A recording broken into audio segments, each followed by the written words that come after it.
Good morning. तो आज फिर से एक नए चार्ट में हम सिंपल स्टेप्स में चार्ट रीडिंग सीखेंगे और कोशिश करेंगे कि अपन जितना सिंपल हो सके इस चार्ट रीडिंग को रखें। और टेक्निकल एनालिसिस से भी हम सीखने की कोशिश करेंगे कि किस तरीके से टेक्निकल्स का यूज करके हम चार्ट का जो ट्रेंड है उसको डिफाइन कर सकते हैं। और चार्ट रीडिंग इस तरीके से करेंगे कि चार्ट जैसे जैसे चार्ट आगे बढ़ेगा तो हम सीखेंगे कि अब इसके बाद में क्या पॉसिबिलिटीज हमें चार्ट में दिखती हैं। ठीक है। तो चार्ट को अपन सिंपल शुरू से देखना शुरू करते हैं कि चार्ट ने जब आ, बनना शुरू किया है या फिर प्राइस का जब ओरिजिन हुआ है तो चार्ट ने किस तरीके से इसमें बिहेव किया है। ठीक।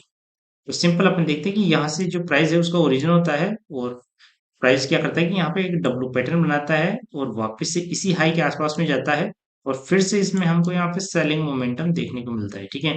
लेकिन प्राइस क्या करता है, फिर से एक अपसाइड में मोमेंटम करता है और जो अपना ये रेजिस्टेंस है इसको ब्रेक कर देता है। और ब्रेक करने के बाद ये कितना क्लियरली यहाँ पे हमको एक रिटेस्ट दिख रहा है, यानी जो प्राइस है उसका प्राइस का जो रिटेस्ट हमको दिख रहा है। और फिर से प्राइस में क्या बनता हुआ दिखता है हमको, ये एबीसी वाला पैटर्न दिखता है, यानी सपोर्ट के आसपास में जब भी प्राइस आता है यहाँ पे अच्छी खासी बाइंग होती है और बाइंग के बाद में इसमें एक अच्छी खासी मोमेंटम यहाँ पे हमको देखने को मिल रही है।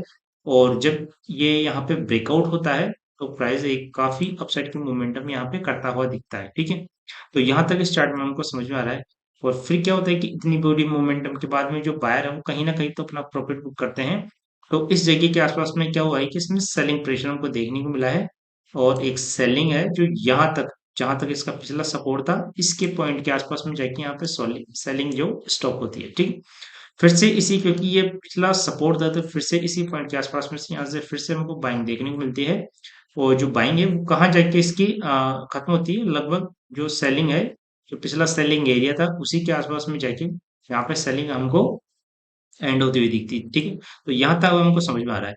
अब इस चार्ट में क्या है कि हमारे पास दो चीज हो चुकी है, यहाँ पे एक रेजिस्टेंस है हमारे पास और इस जगह के आसपास में हमारे पास एक सपोर्ट है।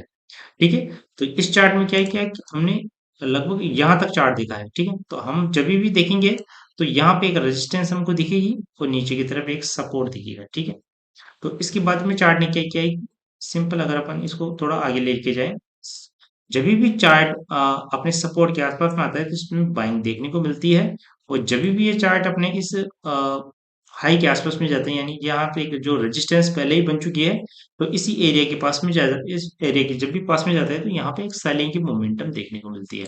तो अगर अपन देखें तो चार्ट ने लगभग यहाँ पे एक, ये दो, ये तीन, ये चार, और लगभग चार्ट जब पांचवी बार जाता है तो यहाँ पे देखिए एक रेजिस्टेंस ऑलरेडी अपने ड्रॉ की थी।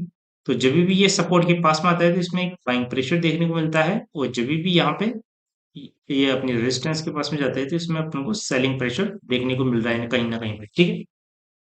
तो क्या है कि चार्ट एक अब रेंज में बन चुका है, चार्ट में एक रेंज बन चुकी है, एक अच्छी खासी एक एक बड़ी सारी रेंज चार्ट में एक बन चुकी है। ठीक है। तो क्लियरली अपन को शो हो रहा है कि यहाँ पे चार्ट में क्या हो चुका है कि चार्ट में एक रेंज बन चुकी है, एक अप साइड में रेजिस्टेंस बन चुकी है और डाउन साइड में क्या बन चुका है, एक सपोर्ट की तरह यहाँ पर बिहेव करता हुआ हमको दिख रहा है। तो चार्ट क्या हो चुका है, चार्ट एक रेंज में बन चुका है। जब भी ये अपने हाई के पास में जाएगा तो इसको सेलिंग प्रेशर देखने को मिलेगा और जब भी ये अपने बॉटम के पास में आता है यानी सपोर्ट के पास में आता है तो इसमें बाइंग प्रेशर देखने को मिलता है। ठीक है। तो इस बार क्या होता है कि लगभग तीन चार बार के बाद में जब ये अपने इस हाई के पास में फिर से जाता है, ठीक है, ये क्लियरली शो हो रहा है कि अपन को जब भी ये अपने बॉटम से वापस हाई के पास में जाता है तो उसमें सेलिंग देखने को मिलती है और हर बार की तरह ये वापस से घूम के वापस से अपने बॉटम पे फिर से आ जाता है। ठीक है। लेकिन जो चार्ट ने इस बार क्या किया है वो हम सीखने की कोशिश करेंगे कि चार्ट क्या कर रहा है, कि इस बार चार्ट में सेलिंग प्रेशर तो बन रहा है लेकिन चार्ट नीचे नहीं आ रहा है, यानी चार्ट इसी के आसपास में चार्ट ने एक रेंज बना ली है या फिर कहें कि चार्ट अपने हाई के आसपास में कंसोलिडेट कर रहा है। ठीक है। तो जो पिछले टाइम पे हमको यहाँ पे सेलिंग प्रेशर देखने को मिलता था कि जैसे ही सेलिंग आती थी चार्ट फट से नीचे आ जाता था। इस बार वो चीज यहाँ पे होती हुई हमको बिल्कुल भी नहीं दिख रही है और चार्ट ने क्या किया है, चार्ट ने अपने हाई के पास में कंसोलिडेशन दिखाई है। ठीक है। तो क्लियर है कि जब भी ये रेजिस्टेंस ब्रेक होगी, अब चार्ट हो सकता है कि यहाँ पे कंसोलिडेट करे या फिर हो सकता है कि वापस यहाँ पे नीचे आ जाए या फिर हो सकता है कि वापस यहाँ मोमेंटम करे और फिर एक यहाँ पे एक बड़ी रेंज बनाए।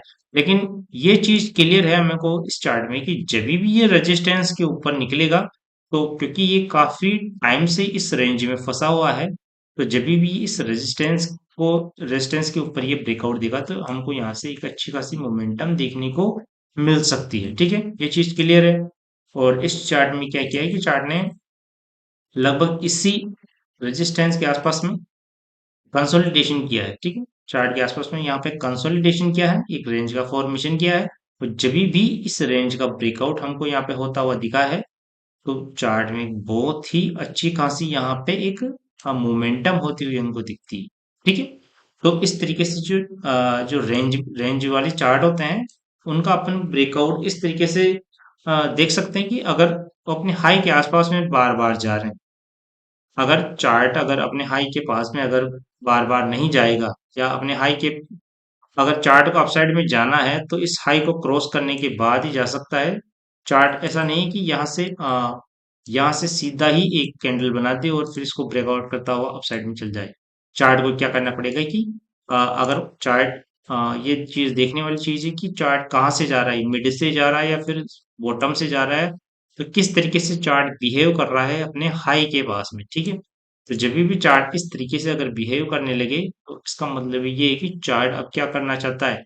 चार्ट हो सकता है कि अब अपसाइड में मोमेंटम करे, ये जरूरी नहीं कि अपसाइड में जाएगा ही जाएगा, लेकिन अगर इस तरीके से बिहेव करने के बाद में अगर अपसाइड में अगर मोमेंटम करता है तो हो सकता है कि यहाँ पे एक अच्छी खासी मोमेंटम देखने को मिले। तो इस तरीके से हम टेक्निकल एनालिसिस और अदर थिंग्स के माध्यम से अपन सीख सकते हैं कि